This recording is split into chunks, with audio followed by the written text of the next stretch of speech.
আসসালামু আলাইকুম। আসসালামু আলাইকুম। ভাইজান, অনুমতি দিলে আপনার সঙ্গে একটু কথা বলতাম।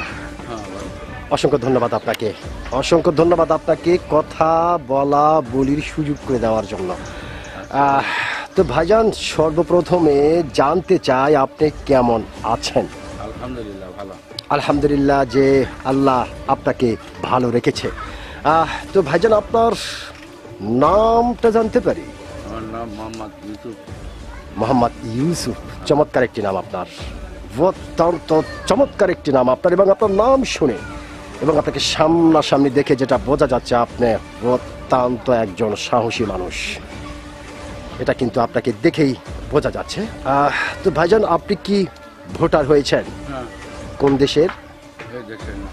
এই দেশের নাগরিক। অসংখ্য ধন্যবাদ আপনাকে যে আপনি বাংলাদেশের ভোটার হয়েছেন। তো ভাইজান, যেহেতু আপনি বাংলাদেশের অত্যন্ত একজন সাহসী মানুষ এবং বাংলাদেশের ভোটার, বাংলাদেশের নাগরিক, সেই ক্ষেত্রে একটি বিষয় আপনার কাছ থেকে জানতে চাই। বিষয়টি হলো, এইবার বাংলাদেশের সরকার কে হতে পারে? না, আগে বলা যাবে না, কি জন্য বলা যাবে না। এখন সবাই করছে আমি পাবো, ওই কথা আমি পাবো, এখন না পাওয়া পর্যন্ত তো আর কাউকে পাওয়া যাবে না। যেহেতু সবাই বলতেছে যে আমি আছি সবাই আমি কও, এখন না হওয়া পর্যন্ত কোনো কথা পাওয়া যাবে না। তার মানে যেটা আপনি বোঝাতে চেষ্টা করতেছেন যে আসলে সবাই তো বলতেছে আমি আছি, কিন্তু সঠিক একটা নির্বাচন হলে আর আসলে আমরা দেশের মানুষ বুঝতে পারবো যে সরকারটি কে হলো।